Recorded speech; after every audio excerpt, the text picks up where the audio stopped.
Big Money Bound TV, RRT Posse, YouTube. If you're new to the channel, please like, subscribe, and turn on post notifications. I release scheduled videos every Monday, 12 o'clock a.m. Eastern Time, but I also release some unscheduled videos throughout the week. Now, if you're returning, welcome back. I appreciate all of the support. Thank you. Now, as a respiratory therapist, I worked in many different areas throughout the hospital. I've been a floor therapist. I've been an ER therapist. I've been an ICU therapist. I've been a pediatric ER respiratory therapist. But never have I ever been a cell phone respiratory therapist until one night when a nurse decided to be a respiratory therapist, which then turned me into a respiratory cell phone therapist, trying to save a life over the phone. What the heck really took? What the heck? What's going on? Hey, keep watching. I got you. Just keep watching. What we represent, man? Big money bound. Say, let it know, man.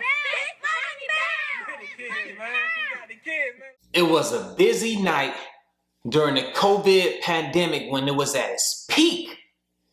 I'm covering 2 COVID units.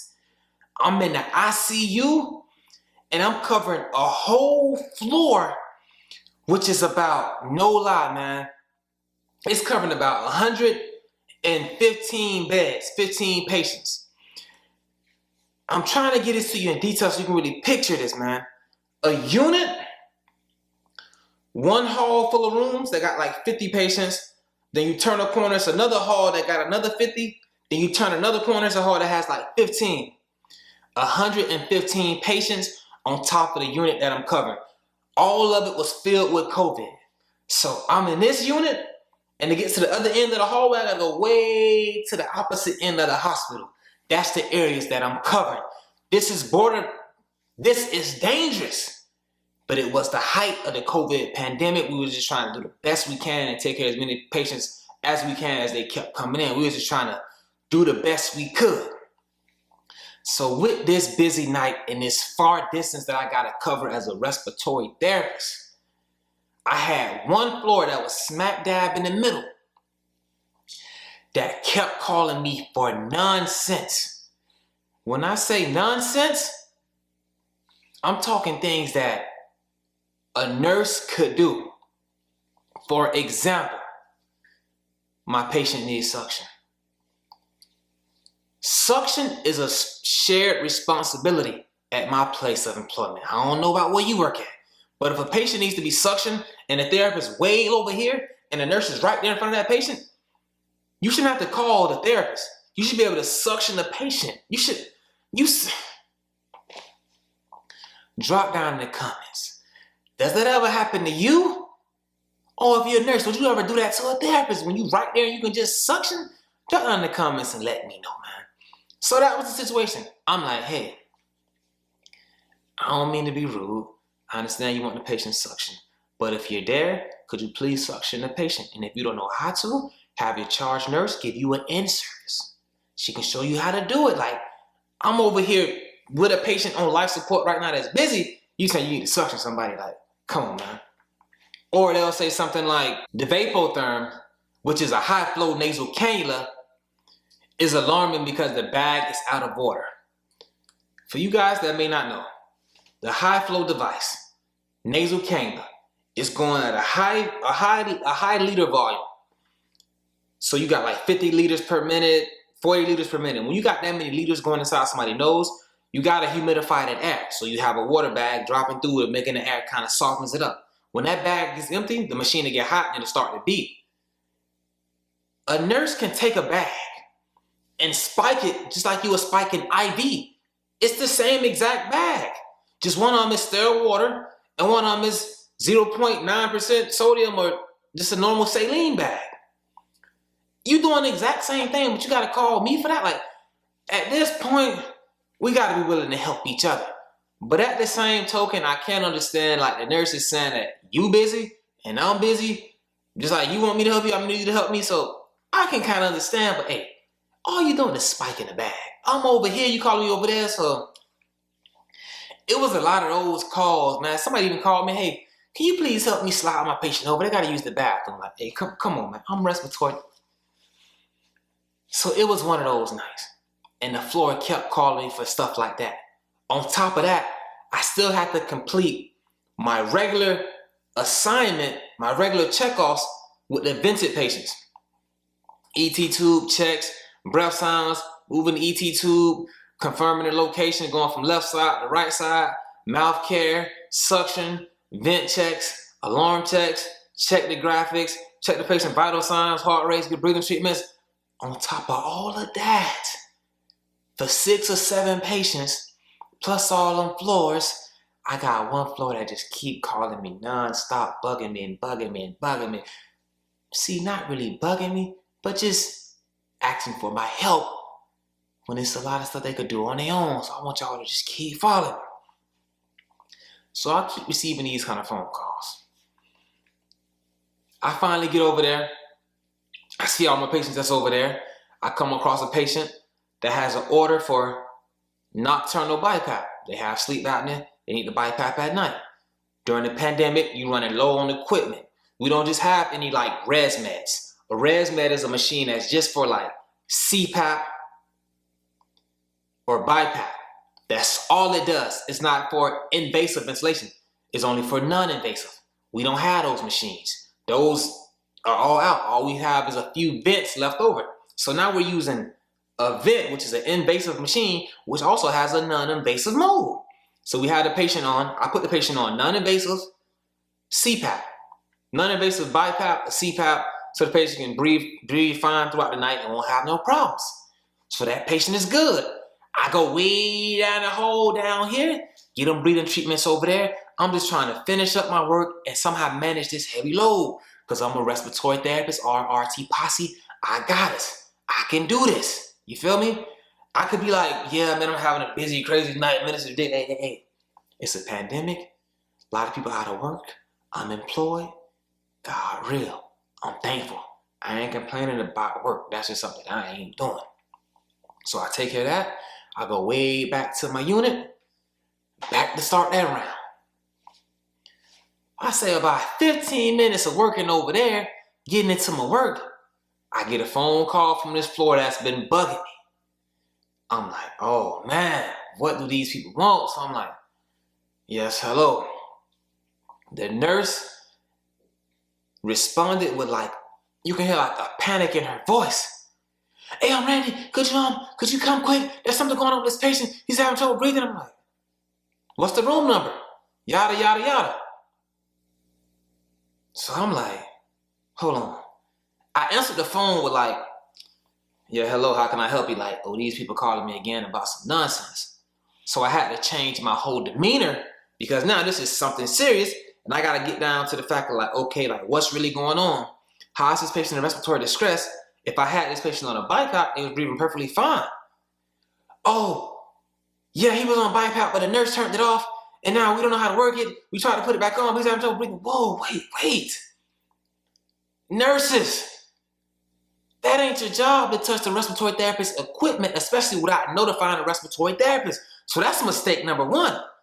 Mistake number 2, the patient is supposed to be on nocturnal BiPAP, which is what they was on, so you took them off of it. That's mistake 2. Mistake 3, what the hell are you doing? That's mistake 3, what the hell are you doing? So I'm like, you turned it off. Yeah, but then we turned it back on and now it's not working properly. Because that was a ventilator. They're used to using like a V60, a Vision BiPAP. You turn off a V60 BiPAP. When you turn it off, when you turn it back on, it's going to be exactly on the same mode that it was on before you turned it off. It's going to go back to the same exact settings. Everything is going to be fine. What I'm assuming is that nurses are used to dealing with V60s. You can turn them off and turn them back on and have no troubles.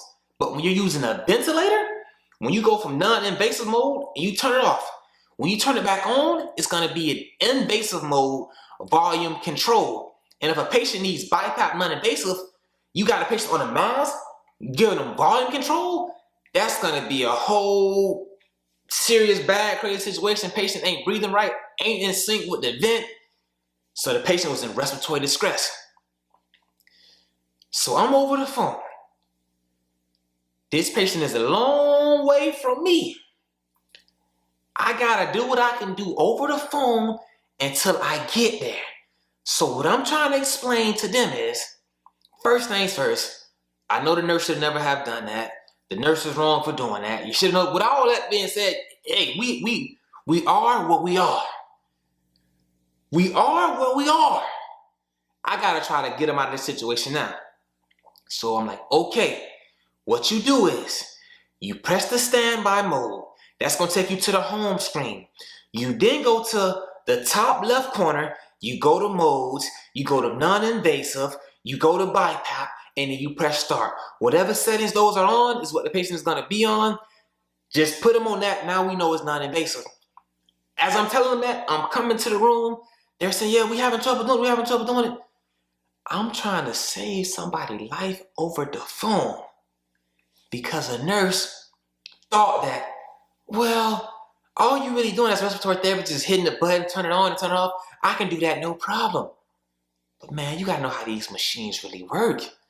If that's the case, a little kid can say, all you gotta do is turn the key and ignition on the car and crank it up and you can drive. I can do that.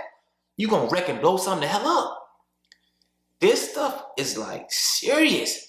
I know when somebody makes something look easy, that means that they're good at what they do. It ain't easy being a respiratory therapist. It ain't easy being a nurse. So you thinking those jobs are easy? That person that you're looking at is doing a great job because it's coming off as, hey, he making that look easy.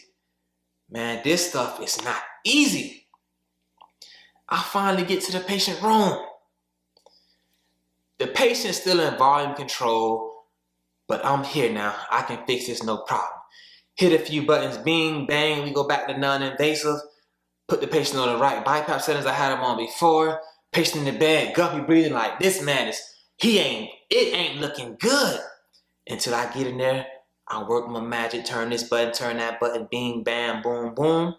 Non-invasive BiPAP mode. Patient come back around. Patient look up at me.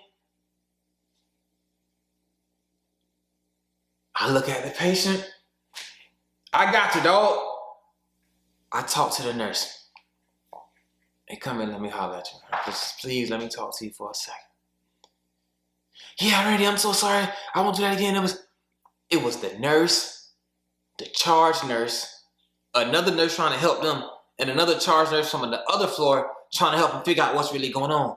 The nurse is like, yeah, Randy, I'm sorry. I'm just so used to, I know you're going to cut off the machines, and it cuts back on, it's in the same settings, but this is a different machine. I'm like, yeah, that's a different machine, man.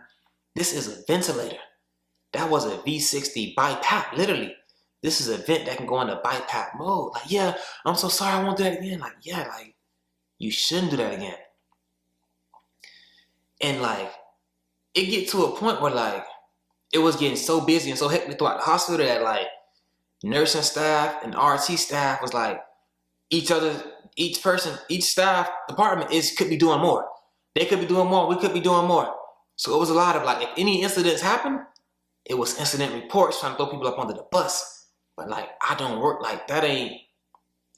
I'm from a different place, man. If you didn't literally end someone's life, you made it hard for somebody to breathe because you did the wrong thing, but I came there in time and I fixed it and now you learn from your mistake. Okay, I'm sure after you've seen that, she'd never do that again. I'm not with throwing somebody up under the bus, putting somebody's job at jeopardy when we all here trying to provide for our families and just keep a roof over our heads. And but it's drop down in the comments. Should I have reported her or just really talk to her like I did and made her understand why you can't do that? So hopefully she'll never do it again. Or should I have written up, made an incident report and got her fired? Y'all let me know how y'all roll. Let me know what I did. I talked to her. I explained to her why she shouldn't do that. She hasn't done that ever since. Every time she see me, it's all love. It's hey, because I know what you could have did, but I don't do those kind of things. Talk to her, man. Let her know why you shouldn't do that. You did that. You see what could have happened if I wasn't here, if I wasn't RRT posse respiratory therapist. You feel me? So that was the night, man. I became a cell phone respiratory therapist. But that wasn't the craziest night I've ever had as a respiratory therapist, man. Keep watching, keep checking back every Monday. You gonna see I'm finna get into these stories like it's finna get wild. But if you want a little bit more, you want them personal day in their lives, you wanna know what's up with me, my girl, my dog, my baby, you wanna get that channel membership. Join that channel membership, exclusive content, exclusive community posts. You get to vote, you get to do a lot of stuff. Just sign up for that. Keep rocking. I appreciate everybody. Thank you.